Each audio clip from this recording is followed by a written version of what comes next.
बच्चों से अपने वादा करते हैं ये भगवान। तू बन के देख मेरा, रखूंगा तेरा ध्यान।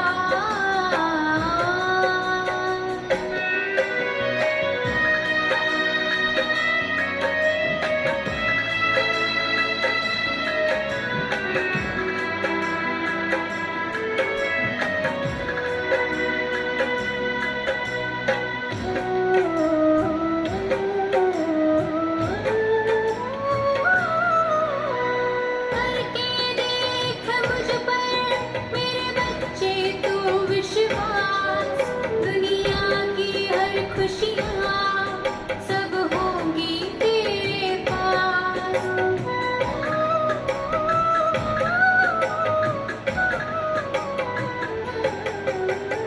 करके देख मुझ पर मेरे बच्चे तू विश्वास।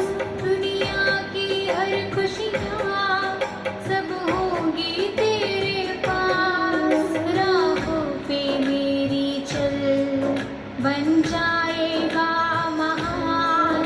तू बन के देख मेरा, रखूंगा तेरा ध्यान। बच्चों से अपने वादा करते हैं ये भगवान।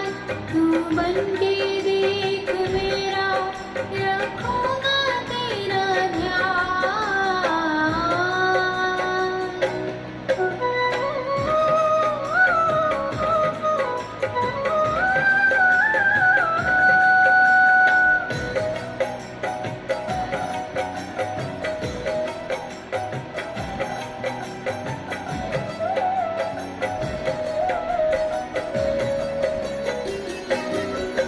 करता प्रतिज्ञा तुझसे, कभी छोड़ूंगा ना काम। संग चल के देख मेरे, सब होंगे तेरे साथ।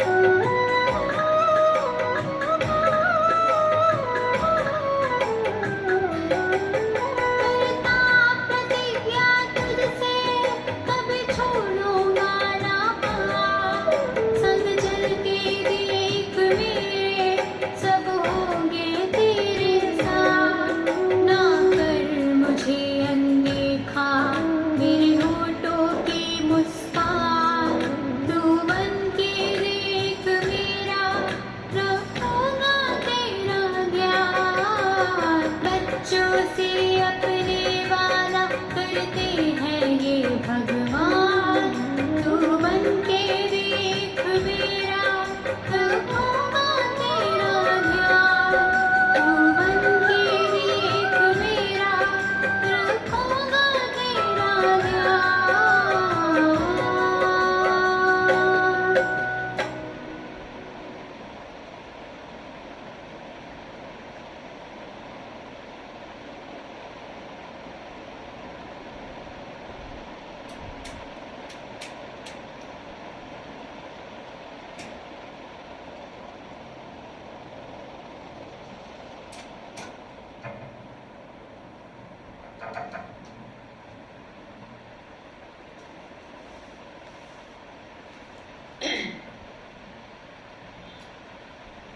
ओम शांति, ओम शांति। Good morning. भगवान की प्रतिज्ञा। बच्चों से भगवान स्वयं बाबा बाप बनकर हम बच्चों से प्रतिज्ञा करता है। सोचा था कभी हम लोग भक्ति में भगवान से प्रतिज्ञा करते थे, हे भगवान जब आप मेरा ये करोगे तो मैं ये कर दूंगा, आप मेरा ये काम कर दोगे। प्रतिज्ञा क्या कहेंगे, भगवान को प्रलोभन देते थे, भगवान को लुभाते थे। मेरा ये काम कर दोगे तो मैं 1.25 रुपये का प्रसाद दूंगा, मेरा ये कर दोगे तो मैं ये भंडारा करूंगा। किसके लिए करते थे? भगवान के लिए। भगवान तो खाता नहीं है, लेकिन भगवान के नाम से करते थे तो उसका रिटर्न भगवान देता है, देता था और देता है। तो बाबा कहते भक्ति में तो आप जो भी किया सब जानते हैं, लेकिन अभी संगम युग पर जब शिव बाबा ब्रह्मा के तन में आते हैं, ब्रह्मा के मुख से हम बच्चों को रचते हैं, अपना बच्चा कहते हैं, अर्थात हम ब्रह्मा मुख वंशावली ब्राह्मण ब्राह्मणिया कहलाते हैं, ब्रह्मा कुमार ब्रह्मा कुमारी बनते हैं। तो हम ब्राह्मणों के लिए बाबा बहुत सारी शिक्षाएं देते हैं, बहुत सारी मर्यादाएं बताते हैं। वो भी किस लिए? अपने जीवन को, हमारे ही जीवन को श्रेष्ठ बनाने के लिए। नर से श्री नारायण जो देव रूप पद बाबा प्राप्त कराते हैं, वो देवता लक्षण धारण कराते हैं।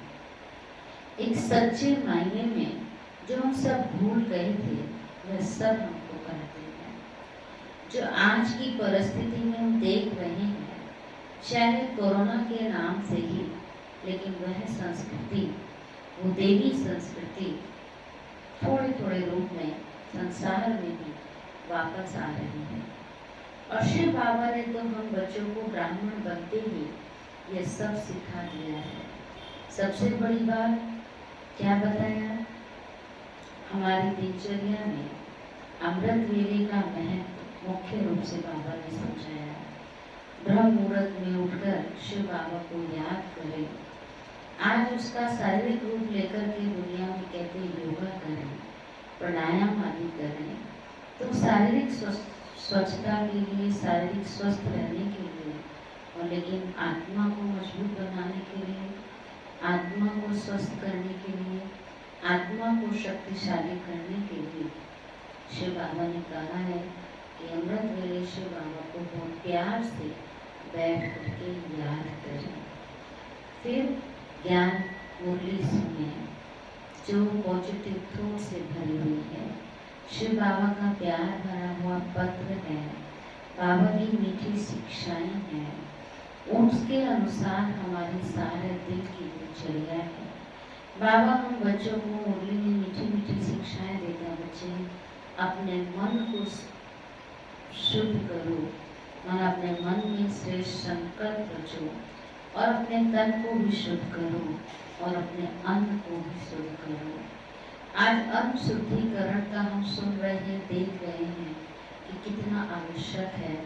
और हम ब्राह्मणों को तो नाच होना चाहिए कि शिव बाबा ने हम बच्चों को पहले से ही सात्विक आहार, शुद्ध भोजन, पवित्र भोजन खाना सिखाया है।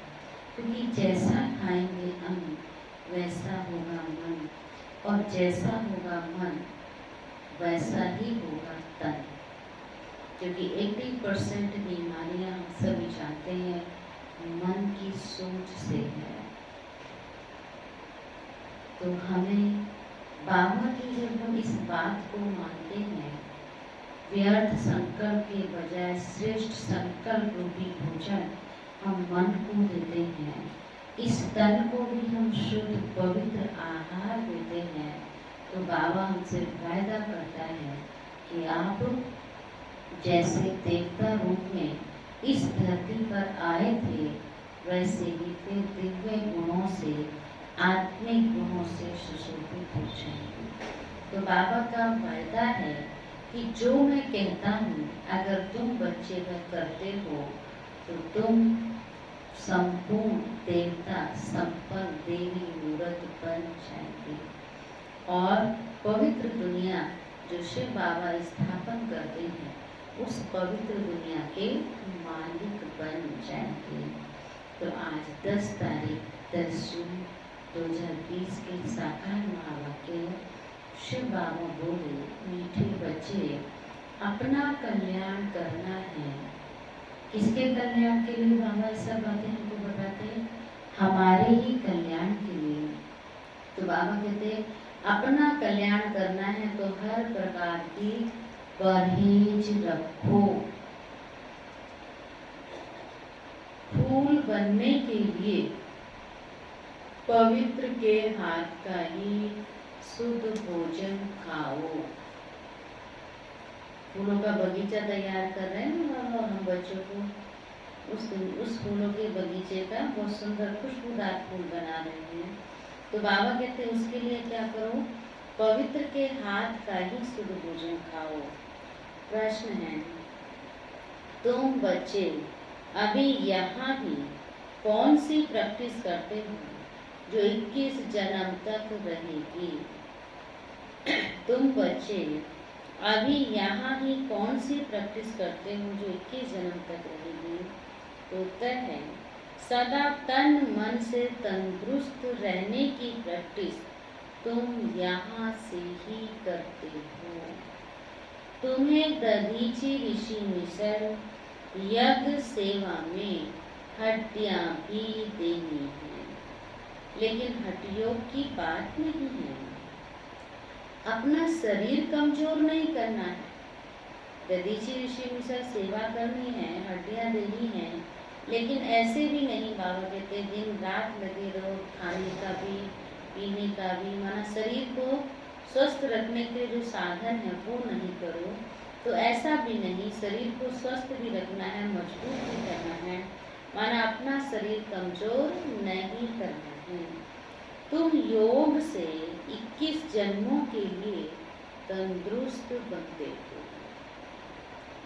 शिव बाबा की याद से ही 21 जन्मों के लिए तंदुरुस्त बनते हो। उसकी प्रैक्टिस यहाँ से ही करते हो। यहाँ से मतलब संगम पर। ओम शांति। कॉलेज अथवा यूनिवर्सिटी होती है तो टीचर भी स्टूडेंट की तरफ देखते हैं। गुलाब का फूल कहाँ है, फ्रंट में कौन बैठे हुए हैं, ये सब टीचर देखता है, बागवान देखता है। तो शिव बाबा भी हम बच्चों पर विशेष नजर रखते हैं और देखते हैं मेरा कौन सा स्टूडेंट अच्छी रीति पढ़ रहा है और वो पढ़ने वाला स्टूडेंट कहाँ है, कौन रूहे गुलाब है और कौन गेंदा और चमेली है। क्या बनना है? सभी क्या कहेंगे, हम तो रूहे गुलाब बनेंगे। तो यह भी बगीचा तो बगीचा है ना, परंतु नंबरवार तो है ही। यहाँ ही गुलाब का फूल देखता हूँ, फिर बाजू में रतन जोत है, कहाँ अकबी देखता हूँ। बागवान को तो देखना पड़े ना, उस बागवान को ही बुलाते हैं कि आकर इस कांटों के जंगल को खत्म कर फूलों का कलम लगाओ। तुम बच्चे प्रैक्टिकल में जानते हो कैसे कांटों से फूलों का सैपलिंग लगता है। तुम्हारे में भी बहुत थोड़े हैं जो इन बातों का चिंतन करते हैं। यह भी तुम बच्चे ही जानते हो। वह बागवान भी है, खिवैया भी है, सबको ले जाते हैं। फूलों को देख बाप भी खुश होते हैं। हर एक समझते हैं कि हम कांटों से फूल बन रहे हैं। नॉलेज देखो कितनी ऊंची है। इस समझने में भी बहुत बड़ी बुद्धि चाहिए। यह है ही कलयुगी नरकवासी। तुम स्वर्गवासी बन रहे हो। सन्यासी लोग तो घर बार छोड़ भाग जाते हैं, तुमको भागना नहीं है। किसी किसी घर में कांटा है तो एक फूल है। बाबा से कोई पूछते हैं, बाबा बच्चे की शादी कराएं? तो क्या कहेंगे? बाबा कहेंगे भल कराओ, घर में रखो, संभाल करो। पूछते हैं तो इससे ही समझा जाता है कि हिम्मत नहीं है। कल भी बाबा ने कहा ना कि कायदे में तो बाबा ने कहा बच्ची की करानी पड़े। पहले तो जो पक्के ब्राह्मण हैं वो यही संकल्प करेंगे कि हम भी पक्के पवित्र बन के रहें और हमारे बच्चे भी शिव बाबा की सेवा में पवित्र पवित्र दुनिया के मालिक बने। लेकिन फिर भी कई बार ड्रामा अनुसार ऐसा होता है कि बच्चे ज्ञान में नहीं चलते हैं। तो बाबा कहते फिर बच्चों पूछते हैं, क्योंकि बाबा ने कहा भी आपका जो भी है तन मन धन सब बाप का है, आपने बाप को अर्पण कर दिया है, तो उसको बाबा से पूछे बिना अगर कहीं यूज करते हैं तो यह भी अमानत में खयानत है। जब बाबा को दे दिया है तो बाबा का है, तो उसको बाबा का है तो उसको कहाँ कैसे खर्च करना है, कैसे यूज करना है, ये भी बाबा से पूछ कर करो। तो बाबा कहते कई बार बच्चे पूछते हैं, लेकिन बाबा कहते पूछते हैं माना, कहते ना बाबा कई बार दिल है तभी पूछते हैं, या हिम्मत नहीं है जो बाबा की श्रीमत है उसको पूरा पूरा पालन करने की, तभी पूछते हैं। तो इसलिए बाबा ने कहा जब पूछते हैं तो बाबा क्या कहेंगे, भले कराओ। कहते हैं हम तो बीमार रहते हैं, फिर बहू आएगी उनके हाथ का खाना पड़ेगा, ये भी तो कमजोरी है ना। बाबा कहेगा भल खाओ, क्या करे बाबा, जब पूछ ही रहे हैं तो माना कमजोर है तो पूछ रहे हैं, घर में रखो संभाल करो। पूछते हैं तो इससे ही समझा जाता है कि हिम्मत नहीं है, तो बाबा भी कह देते हैं भल करो। कहते हैं हम तो बीमार रहते हैं, फिर बहू आएगी उनके हाथ का खाना पड़ेगा, बाबा कहेगा फल खाओ। ना करेंगे क्या, बाबा ना करे, बाबा कह दे नहीं खाओ फिर भी खाएं तो ना फरमान बरदार की लिस्ट में आ जाए।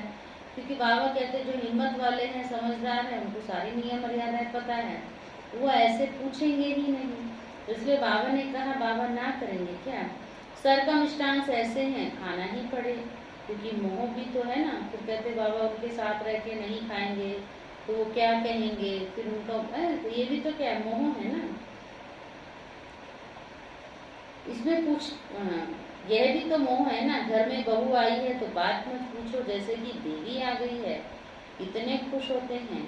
अब यह तो समझने की बात है, हमको फूल बनना है तो पवित्र के हाथ का खाना है, उसके लिए अपना प्रबंध करना है, इसमें पूछना थोड़ी होता है। बाप समझाते हैं तुम देवता बनते हो, इसमें ये परहेज चाहिए, जितनी जास्ती परहेज रखेंगे उतना तुम्हारा कल्याण होगा। सुना, जास्ती परहेज रखने में कुछ मेहनत भी होगी, रास्ते में भूख लगती है, खाना साथ में ले जाओ, कहीं जाते हैं तो अपना खाना साथ लेके जाओ। कोई तकलीफ होती है, लाचारी है तो स्टेशन वालों से डबल रोटी लेकर खा लो। सिर्फ बाप को याद करो, कितना बाबा हम बच्चों को युक्तियां बताते रहते हैं। इनको ही कहा जाता है योग बल। इसमें हड्डियों की तो कोई बात ही नहीं है, शरीर को कमजोर नहीं बनाना है। ददीची ऋषि मिसल हड्डी हड्डी देनी है, इसमें हड्डियों की बात नहीं है। ये सब है भक्ति मार्ग की बातें। शरीर को तो बिल्कुल तंदुरुस्त रखना है, योग से 21 जन्मों के लिए तंदुरुस्त बनना है, यह प्रैक्टिस यहाँ ही करनी है। बाबा समझाते हैं इसमें पूछने की दरकार नहीं है। हाँ कोई बड़ी बात है उसमें पूछते हो तो पूछ सकते हो, छोटी छोटी बातें बाबा से पूछने में कितना टाइम जाता है, बड़े आदमी बहुत थोड़ा बोलते हैं। शिव बाबा को कहा जाता है सदगति दाता, रावण को सदगति दाता थोड़े कहेंगे। अगर होता तो उनको जलाते क्यों। बच्चे समझते हैं रावण तो नामी ग्रामी है, भल ताकत रावण में बहुत है, परंतु दुश्मन तो है ना। आधा कल्प रावण का राज्य चलता है, परंतु कभी महिमा सुनी कुछ भी नहीं। रावण का आधा कल्प राज्य चलता है, लेकिन कोई रावण की महिमा करता है क्यों? क्योंकि उसने किसी को महिमा वाला काम ही नहीं किया, सुखी नहीं किया, कुछ भी नहीं। तुम भी जानते हो रावण 5 विकारों को कहा जाता है। साधु संत पवित्र बनते हैं तो उनकी महिमा करते हैं ना। इस समय के मनुष्य तो सब पतित हैं, भल कोई भी आए, समझो कोई बड़े आदमी आते हैं, कहते हैं बाबा से मुलाकात करें, बाबा उनसे क्या पूछेंगे? उनसे तो यही पूछेंगे कि राम राज्य रावण राज्य कभी सुना है? मनुष्य और देवता कभी सुना है? इस समय मनुष्यों का राज्य है या देवताओं का राज्य है? तब तक उसने समझा नहीं, ज्ञान को कोर्स किया नहीं है, बाप को पहचाना नहीं है, तो बाबा यही बातें पूछेंगे, यही प्रश्न करेंगे कि रावण राज्य राम राज्य को जानते हो, मनुष्य और देवताओं को जानते हो, मनुष्य कौन है, देवता कौन है, देवता किस राज्य में थे? देवताएं तो होते ही हैं सत्युग में, यथा राजा रानी तथा प्रजा, तुम पूछ सकते हो कि यह नई सृष्टि है या पुरानी, सतयुग में किसका राज्य था और अभी किसका राज्य है। चित्र तो सामने है। भक्ति क्या है, ज्ञान क्या है, ये सब भी बाप बैठकर समझाते हैं। जो बच्चे कहते बाबा धारणा नहीं होती, उन्हें बाबा कहते अरे अल्फ और बे तो सहज है ना, कुछ नहीं कर सकते ज्यादा, तो शिव बाबा को याद करो, शक्ति की बादशाह को याद करो। अल्फ बाप ही कहते हैं, क्या कहते, अल्प बाप ही कहते हैं कि मुझ बाप को याद करो तो वर्षा मिल जाएगा। भारत में शिव जयंती मनाते हैं, परंतु कब भारत में आकर स्वर्ग बनाया ये कोई भी जानते नहीं है। भारत स्वर्ग था यह भी नहीं जानते, भूल गए हैं। तुम कहेंगे हम भी कुछ नहीं जानते थे, पहले हम भी नहीं जानते थे कि हम स्वर्ग के मालिक थे। अब बाप द्वारा हम फिर से देवता बन रहे हैं। समझाने वाला कौन, शिव बाबा कहते मैं ही हूँ। समझाने वाला कौन, शिव बाबा कहते मैं ही हूँ। सेकंड में जीवन मुक्ति गाया हुआ है, परंतु इनका भी अर्थ थोड़े ही समझते हैं। सेकंड में तुम स्वर्ग की परियां बनते हो ना, इनको इंद्र सभा भी कहते हैं। वह फिर इंद्र समझते हैं बरसात बरसाने वाले को। अब बरसात बरसाने वालों की कोई सभा लगती है क्या? इंद्र लठ, इंद्र सभा क्या क्या सुनाते हैं। आज फिर से ये पुरुषार्थ कर रहे हैं, पढ़ाई है ना। बैरिस्ट्री पढ़ते हैं तो समझते हैं कल हम बैरिस्टर बनेंगे। तुम आज पढ़ते हो, कल शरीर छोड़ राजाई में जाकर जन्म लेंगे। तुम भविष्य के लिए प्रारब्ध पाते हो, यहाँ से पढ़कर जाएंगे, फिर हमारा जन्म सतयुग में होगा। जो पढ़ाई हम पढ़ रहे हैं, इस पढ़ कर के जब हम शरीर छोड़ेंगे तो कहाँ जाएंगे, सतयुग में। और इस पढ़ाई के आधार से ही वहाँ हमारा पद होगा। एम ऑब्जेक्टिव है प्रिंस प्रिंसेस बनने की। राजयोग है ना, बाबा तो प्रजा योग नहीं सिखाता, दास दासी भी नहीं बनाता। क्या कहता है, राजाओं का भी राजा राजयोग है ना। कोई कहे बाबा हमारी बुद्धि नहीं खुलती है, यह तो तुम्हारी तकदीर ऐसे है, ड्रामा में पार्ट ऐसा है, उसको बाबा चेंज कैसे कर सकते हैं। स्वर्ग का मालिक बनने के लिए तो सब हकदार हैं, परंतु नंबर वार तो होंगे ना। ऐसे तो नहीं कि सब बादशाह बन जाए। कोई कहते ईश्वरीय ताकत है तो सबको बादशाह बना दे, फिर प्रजा कहाँ से आएगी। ये समझ की बात है ना। इन लक्ष्मी नारायण का राज्य था, अभी तो सिर्फ नाम मात्र महाराजा महारानी, अब तो वो भी नहीं रहा। टाइटल भी दे देते हैं, लाख दो देने से राजा रानी का लक़ब मिल जाता है। फिर चाल भी तो ऐसी रखनी पड़े, सिर्फ टाइटल लेने से क्या हो, उस अनुसार चलना भी तो पड़े। जैसे कलवान का रॉयल्टी, कि राजा कभी ऐसे हाथ में नहीं लेते हैं, सेक्रेटरी को कहते हैं ये भी एक रॉयल्टी है। और फिर जिसका लिया है उसको रिटर्न भी करना है, ये भी रॉयल्टी है। तो बाबा कहते सर बात नाम से थोड़ी होगा, वो संस्कार भी हो। ऐसे तो नहीं सब बादशाह बन जाए। कोई कहते हैं ईश्वरीय ताकत है तो सबको बादशाह बना दे, तो बाबा कहते सबको बना दे तो फिर प्रजा कहाँ से आएगी। ये सब समझ की बातें हैं। अभी तुम बच्चे जानते हो श्रीमत पर अपना राज्य स्थापन कर रहे हैं, वहाँ तो सब सुंदर गोरे होंगे। कहाँ, सतयुग में। इन लक्ष्मी नारायण का राज्य था ना। शास्त्रों में कल्प की आयु लंबी लिख देने से मनुष्य भूल गए हैं। अभी तुम पुरुषार्थ कर रहे हो सांवरे से सुंदर बनने का। अब देवताएं काले होते हैं क्या? कृष्ण को सांवरा, राधे को गोरा दिखाते हैं। अब सुंदर तो दोनों सुंदर होंगे ना, फिर काम चिता पर चढ़ दोनों काले बन जाते हैं। वहाँ है ही सुनहरी दुनिया के मालिक। यह है कलयुगी दुनिया, काली दुनिया है। तो बाबा कहते तुम बच्चों को एक तो अंदर में बहुत खुशी रहनी चाहिए और देवी गुण भी धारण करने चाहिए। कोई कहते हैं बाबा बीड़ी नहीं छूटती है। कई बच्चे ऐसे बहुत समय से बाबा के पास आ रहे हैं, मुरली भी सुन रहे हैं, पढ़ रहे हैं, लेकिन बीड़ी की ऐसी आदत पड़ी हुई है। और तो बहाने कि बीड़ी नहीं पीते हैं तो क्या क्या बोलते हैं, गैस बनती, क्या हो, मतलब आदी हो गए ना। तो इसलिए बाबा कहते हैं, बच्चे आके बाबा से कहते हैं बाबा बीड़ी नहीं छूटती है। बाबा कहेंगे अच्छा बहुत पियो, ये लो, आज तो बाबा ने छुट्टी दे दी, बहुत पियो, क्या करें। पूछते हो तो क्या कहेंगे, नहीं तो कायदा तो मालूम है ना, बाप के बने हैं तो ये सब क्या है। तो इसलिए बाबा ने कहा जब पूछते हैं तो बाबा क्या कहेंगे, परेड से नहीं चलेंगे तो खुद का ही नुकसान करेंगे, फिर गिर पड़ोगे।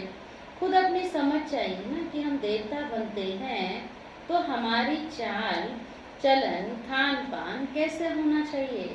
सब कहते हैं हम लक्ष्मी को नारायण को भरेंगे। अच्छा अपने में देखो ऐसे गुण हैं, हम बीड़ी पीते हैं फिर नारायण बन सकेंगे, बनेंगे। नारद की भी कथा है ना, नारद कोई एक तो नहीं है ना, सब मनुष्य भक्त हैं, नारद हैं। बाप कहते हैं देवता बनने वाले बच्चे अंतर्मुखी बन अपने आप से बातें करो कि जब हम देवता बनते हैं तो हमारी चलन कैसी होनी चाहिए।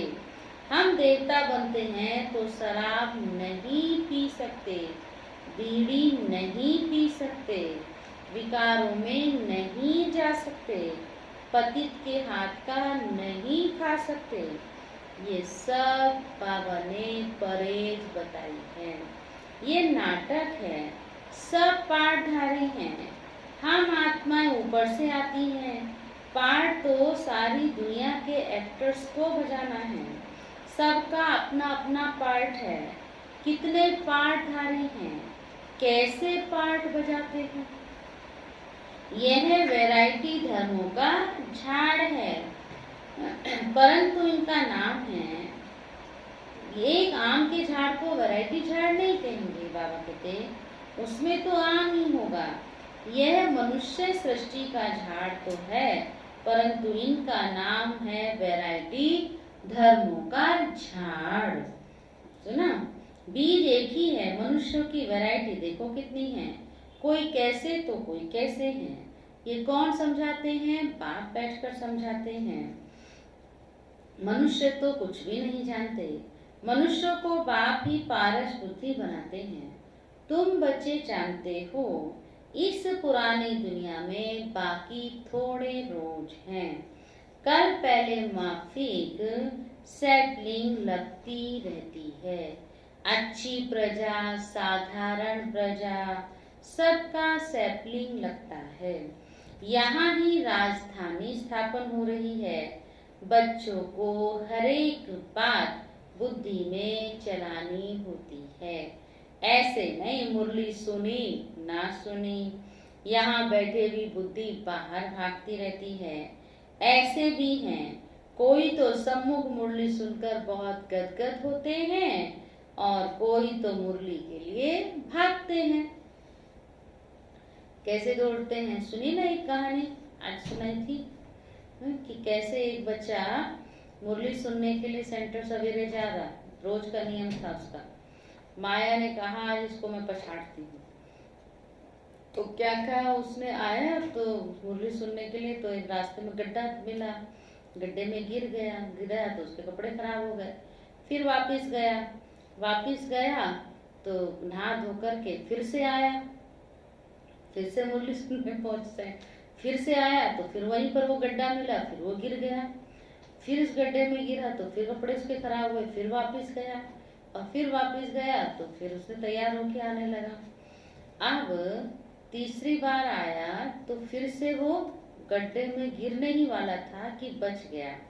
और एक कहते उसको दीपक उसको सामने दिखा और वो दीपक उसके साथ साथ चला, उसको सेंटर तक लेके गया और वहां तक पहुंचा करके फिर उसने कहा आप भी आओ अंदर।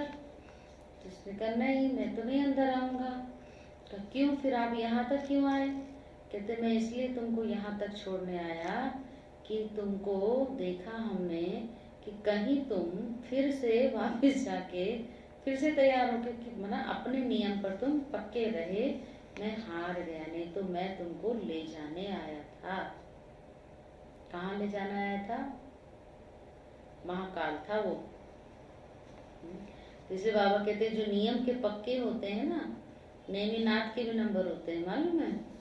कुछ भी हो जाए बाबा की मुरली सुनना, क्योंकि वो भी बाबा की श्रीमत के अनुसार कर रहे हैं ना। तो बाबा कहते कई तो ऐसे भागते हैं, दौड़ते हैं बाबा की मुरली सुनने, कई कहते ठीक है मुरली तो पढ़नी है, चलो आज नहीं तो कल सुन लेंगे। भगवान पढ़ाते हैं तो ऐसी पढ़ाई छोड़नी थोड़ी चाहिए, टेप में एक्यूरेट भरता है, सुनना चाहिए। साहूकार लोग खरीद करेंगे तो गरीब सुनेंगे, कितनों का कल्याण हो जाएगा। गरीब बच्चे भी अपना भाग्य बहुत ऊंचा बना सकते हैं। बाबा बच्चों के लिए मकान बनवाते हैं। गरीब 2 रुपया भी मनी ऑर्डर कर देते हैं, बाबा इसकी 1 ईंट मकान में लगा देना, 1 रुपया यज्ञ में डाल देना।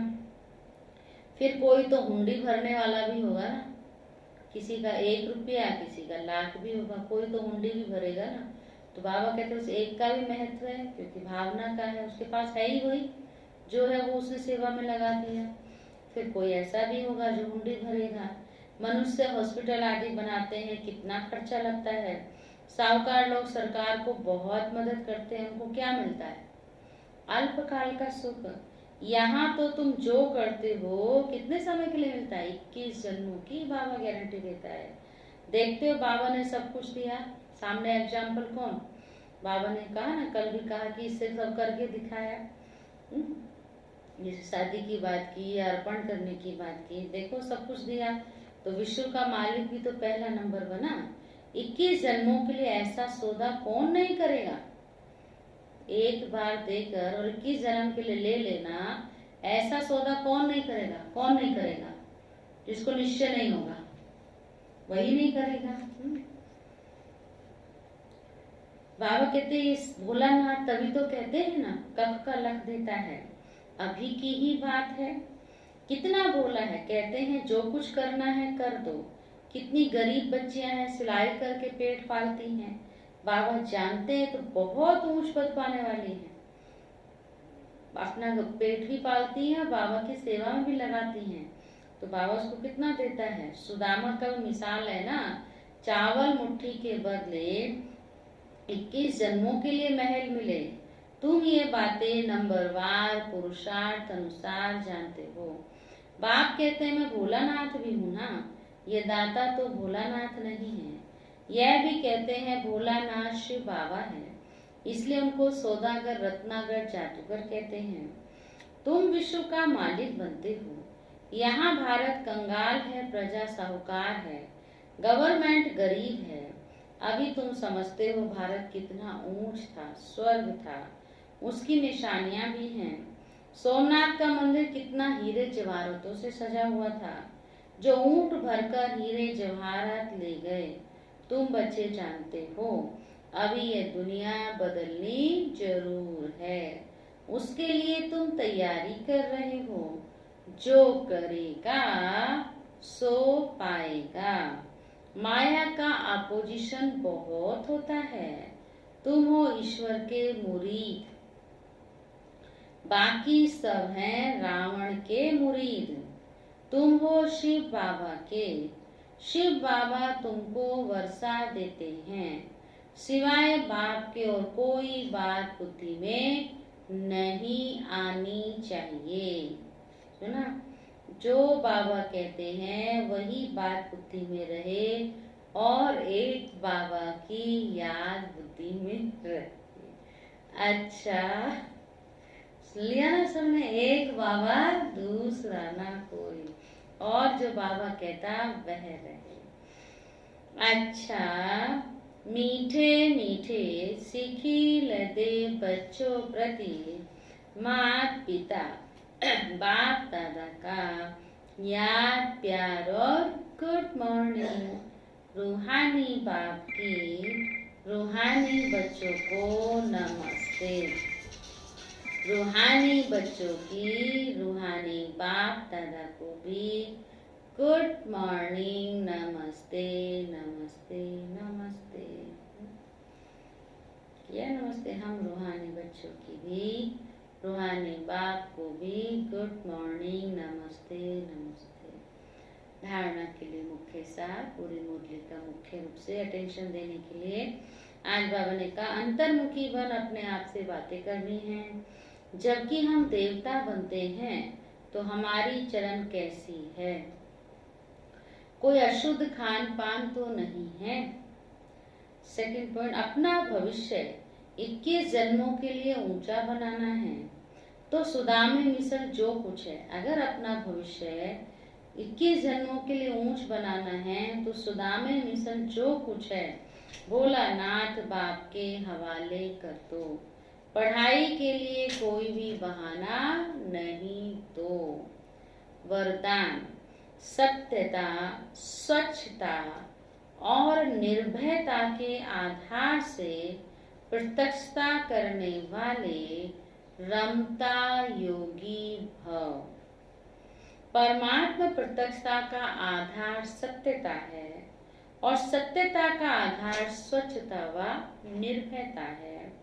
यदि किसी भी प्रकार की अस्वच्छता अर्थात सच्चाई सफाई की कमी है या अपने ही तमोगुणी संस्कारों पर विजयी बनने में, संस्कार मिलाने में या विश्व सेवा के क्षेत्र में अपने सिद्धांतों को सिद्ध करने में भय है तो प्रत्यक्षता नहीं हो सकती। इसलिए सत्यता और निर्भयता को धारण कर एक ही धुन में मस्त रहने वाले रमता योगी, सहज राजयोगी बनो तो सहज ही अंतिम प्रत्यक्षता होगी। सुना?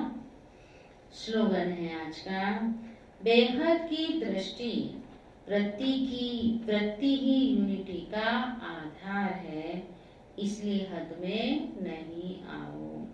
बेहद की दृष्टि वृत्ति ही यूनिटी का आधार है, इसलिए हद में नहीं आओ।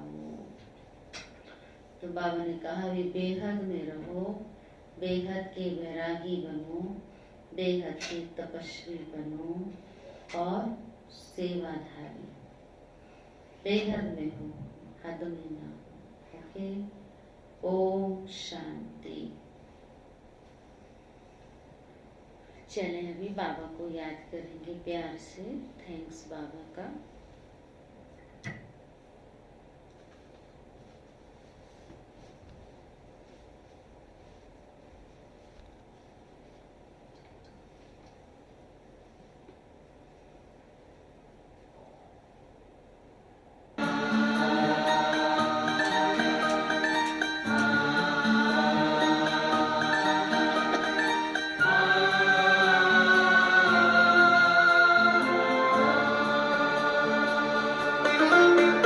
तेरी खूबसूरत जन्नत का मैं कैसे करूं बखान। तेरी खूबसूरत जन्नत का मैं कैसे करूं बखान। है मज़हब होता एक वहाँ, है मज़हब होता एक वहाँ, हर चेहरे पर मुस्कान, हर चेहरे पर मुस्कान। तेरी खूबसूरत जन्नत का मैं कैसे करूं बखान। तेरी खूबसूरत जन्नत का मैं कैसे करूं बखान।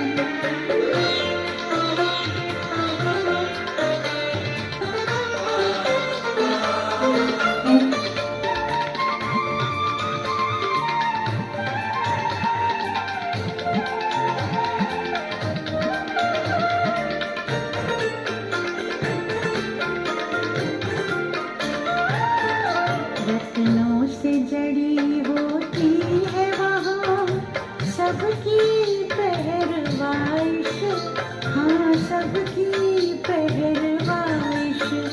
सब होते हैं दौलतमंद वहाँ, होती नहीं कोई ख्वाहिश, हाँ होती नहीं कोई ख्वाहिश। मुल्क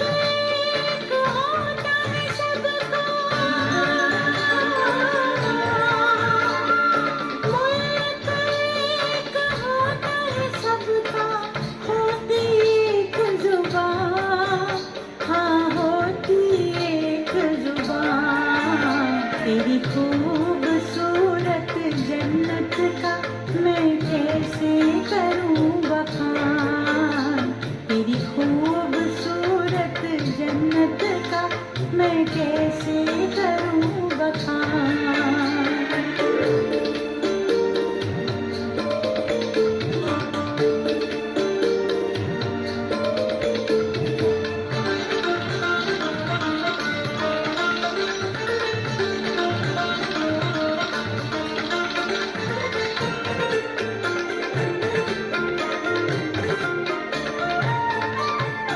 शहजादे शहजादियों की वो तो कायनात है, हाँ वो तो कायनात है।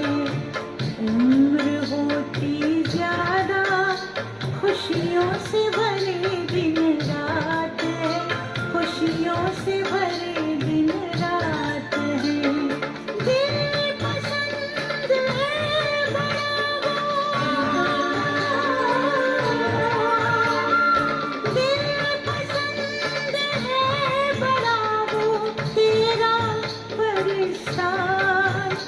वो तेरा परिस्तान, तेरी खूबसूरत जन्नत का मैं कैसे करूं बखान, तेरी खूबसूरत जन्नत का मैं कैसे करूं बखान।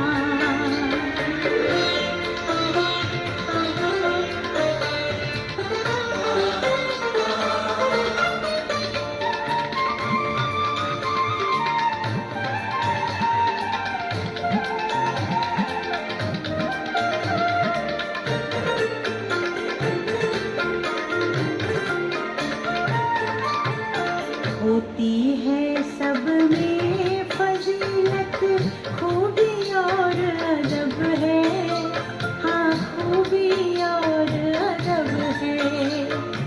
तेरी चमकीली दुनिया हो सच में कोई गजब है, हाँ सच में कोई गजब है। खूब अनोखा कारीगर खूब अनोखा कारीगर है, तू सबका रहमान, हाँ तू सबका रहमान। तेरी खूबसूरत जन्नत का मैं कैसे करूं बखान, तेरी खूबसूरत जन्नत का मैं कैसे करूं बखान। है मज़हब होता एक वहाँ, है मज़हब होता एक वहाँ, हर चेहरे पर मुस्कान, हर चेहरे पर मुस्कान। तेरी खूबसूरत जन्नत का मैं कैसे करूं बखान।